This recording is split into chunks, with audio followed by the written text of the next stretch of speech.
வணக்கம் நண்பர்களே, welcome back to my channel Yashwant Kumar vlogs. இன்றைக்கி வந்து பார்த்திங்கன்னா Australia versus India second test day 1 review தான் பார்க்க போகிறோம். ஸோ இந்த வீடியோ சும்மா செம்ம இன்ட்ரெஸ்டிங்காக இருக்கும். ஸோ கடைசி வரைக்கும் ஸ்கிப் பண்ணாமல் பாருங்கள். வாங்க இந்த வீடியோக்குள்ளே போகலாம். அதுக்கு முன்னாடி நம்ம சேனலை மறக்காமல் சப்ஸ்கிரைப் பண்ணுங்க. வந்து பார்த்திங்கன்னா ஆஸ்திரேலியா வர்சஸ் இந்தியா செகண்ட் டெஸ்ட்டோட பிளேயிங் லெவலில் பார்த்திங்கன்னா நல்ல ஒரு பிளேயிங் லெவல் தான். 4 சேஞ்சஸ் பண்ணியிருக்காங்க. முகமது சிராஜுக்கும் சுப்மன் கில்லுக்கும் வந்து பார்த்திங்கன்னா இன்றைக்கி டெபியூ மேட்ச்சு. ஸோ அதனால் வந்து பார்த்திங்கன்னா இந்தியன் டீம் வந்து கொஞ்சம் ஸ்ட்ராங்காக தான் பண்ணியிருந்தாங்க. ரிஷப் பண்ட், ரவீந்திர ஜடேஜாலாம் டீமுக்குள்ளே வந்துட்டாங்க. ஸோ இந்தியன் டீம் வந்து பார்த்திங்கன்னா ரொம்ப ஸ்ட்ராங்காக தெரிஞ்சாங்க. ஆஸ்திரேலியா வந்து டாஸை வின் பண்ணி நாங்கள் choose to batting team pain வந்து சொன்னாங்க. ஸோ ஓப்பனிங் வந்து பார்த்தீங்கன்னா ஜோ போன்ஸ் அண்ட் மேத்யூ வேடு வந்து பார்த்தீங்கன்னா ஸ்டார்டிங்கும் கொஞ்சம் 2-3 கவர் ட்ரைவ்லாம் அடித்து வேறு லெவலில் பேட்டிங் ஆடும் வந்து நம்ம ஜஸ்பிரீத் பும்ரா வந்து ஜோ போன்ஸை வந்து சிம்பிளாக அவுட் ஆகிட்டாங்க. ஜோ போன்ஸ் வந்து டக் அவுட்டு. அடுத்தது மிஸ்டர் மார்னஸ் லபுச்சானே வந்தாங்க. அங்கே மார்னஸ் லபுச்சாவுமே மேத்யூ வேடு 2 பேரும் சூப்பரான பார்ட்னர்ஷிப் போட்டாங்க. நெக்ஸ்ட் நம்ம ரவிச்சந்திரன் அஸ்வின் வந்து மேத்யூ வேடை அவுட் ஆட்டாங்க. ரவீந்திர ஜடேஜா வந்து பார்த்திங்கன்னா ஒரு சூப்பரான கேட்ச்சு. நெக்ஸ்ட்டு ஸ்மித்து வந்து டக் அவுட்டு. திருப்பும் நம்ம தமிழ்நாடு பிளேயர் ரவிச்சந்திரன் அஸ்வின் தான். ஸோ போன மேட்சும் ஸ்மித் அவுட்டு, இந்த மேட்சும் ஸ்மித் அவுட்டு. நெக்ஸ்ட்டு டிராவிஸ் ஹெட்டும் மார்னஸ் லபுச்சானுமே சூப்பரான ஒரு பார்ட்னர்ஷிப் போட்டாங்க. வேறு லெவல் பார்ட்னர்ஷிப். நெக்ஸ்ட் திருப்பி ஜஸ்பிரீத் பும்ரா வந்து டிராவிஸ் ஹெட்டை வந்து அவுட் ஆகிட்டாங்க. அஜின்கா ரஹானே வந்து பார்த்திங்கன்னா சூப்பரான கேட்ச். டிராவிஸ் ஹெட் வந்து 38 ரன்னுக்கு காலி. நெக்ஸ்ட்டு வந்து பார்த்திங்கன்னா கேமரா கிரீன் வந்து அவருக்கு சுத்தமாக பாலே படலை. ஸோ அப்போ அந்த ப்ரெஷரில் வந்து பார்த்திங்கன்னா மார்னஸ் லபுச்சானே வந்து முகமது சிராஜ் வந்து அவுட் பண்ணாங்க. அவங்களுக்கு வந்து முகமது சிராஜுக்கு வந்து பார்த்திங்கன்னா ஃபஸ்ட்டு விக்கெட்டு. ஸோ அவங்க ரொம்ப ஹாப்பியாக இருப்பாங்க. ஸோ வந்து பார்த்திங்கன்னா மார்னஸ் லபுச்சானே வந்து 48 ரன்னுக்கு அவுட்டு. திருப்பி நம்ம ரவிச்சந்திரன் அஸ்வின் தான் பார்த்திங்கன்னா அவுட் ஆட்டாங்க. அஸ்வின் வந்து பார்த்திங்கன்னா 3 விக்கெட்டு ஆடினாங்க. நெக்ஸ்ட் பார்த்திங்கன்னா ஒரு 20 ரன் அடிச்சு அவங்களும் அவுட் ஆகிட்டாங்க. ஸோ வந்து பார்த்திங்கன்னா ஆஸ்திரேலியாவோட டோட்டல் வந்து பார்த்திங்கன்னா 195. நம்ம இந்தியன் பவுலர்ஸ்க்கு கன்ஃபார்மாக கிரெடிட்ஸ் கொடுத்தே ஆகணும். ஏன்னா வேறு லெவலில் பவுலிங் போட்டிருக்காங்க. நல்ல லென்த்து. பும்ராவே சொல்லியிருந்தாரு நாங்கள் குட் ஏரியாவில் போட்டோம், அதனால தான் எங்களுக்கு விக்கெட்லாம் விழுந்ததுன்னு.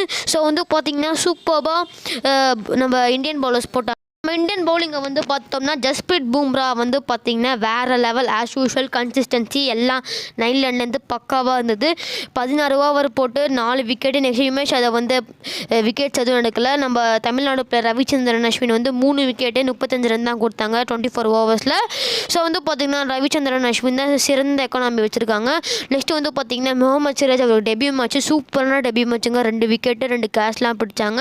ஸோ அவங்க வந்து பார்த்திங்கன்னா 2 விக்கெட் எடுத்தாங்க. 15 ஓவர்ஸ் போட்டு ஜஸ்ட்டு 40 ரன்ஸ் தான்.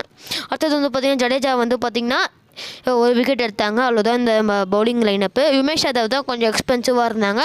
பட் அதெல்லாம் ஒன்றும் நோ ப்ராப்ளம். ரைட் ஹேண்டர்ஸ்க்கு நல்லா போட்டார் உமேஷ் யாதவ். அந்த லெஃப்ட் ஹேண்டர்ஸ் தான் நான் சரியாக போடல. ஸோ இந்தியா வந்து பார்த்திங்கன்னா பேட்டிங் ஆட வந்தது. ஓப்பனிங் வந்து பார்த்திங்கன்னா மயங்க் அகர்வால், அடுத்தது கில், 2 பேருமே வந்து பார்த்திங்கன்னா யங்ஸ்டர்ஸ். ஃபஸ்ட்டு ஓவரை போட வந்தது வந்து பார்த்திங்கன்னா ஸ்ட்ராக்கு. அவர்லாம் வேறு லெவல் பவுலருங்க. ஏன்னா ஃபஸ்ட்டு 5 பாலும் மயங்க் அகர்வாலில் தடவை விட்டார். வேறு லெவல். ஆனால் ஃபஸ்ட்டு 5 பால் வந்து பார்த்திங்கன்னா மயங்க் அகர்வால் நல்லா சாலிடான டிஃபென்ஸ் ஆடினாலும் 6வது பால் வந்து பார்த்திங்கன்னா மயங்க் அகர்வால் வந்து பார்த்திங்கன்னா LBW ஆகிட்டாங்க. ஸோ அது ரொம்ப ரொம்ப sad news for India. And Shubman கில்லும் புஜாராவும் வேறு லெவல் ஆடினாங்க. சுப்மன் கில்லுக்கு வந்து பார்த்திங்கன்னா வேறு லெவல் டெபியூ. 38 பந்தில் 28 ரன்னு, 5 பவுண்ட்ரிஸ். அண்ட் புஜாராவும் பார்த்திங்கன்னா ஒரு பவுண்ட்ரி அடித்தாங்க. 7 ரன் தான் அடித்தாங்க. பட் வந்து பார்த்திங்கன்னா நாளைக்கு தான் இந்தியாவுக்கு ரியல் டெஸ்ட்டு. ஏன்னா நாளைக்கு பிச்செலாம் வந்து பார்த்திங்கன்னா வேறு லெவலில் இருக்கும். பவுலர்ஸ்க்கு நல்லா ஸ்விங்கெல்லாம் கிடைக்கும். நேத்தன் லியானுக்கு வந்து பார்த்திங்கன்னா நல்லா டேர்ன்லாம் கிடைக்கும். நாளைக்கு இந்தியா வந்து பார்த்திங்கன்னா ஃபுல் டேவும் இந்தியா தான் ஆடணும். அப்போ தான் நம்ம இந்த டெஸ்ட் மேட்சை வந்து வின் பண்ண முடியும்.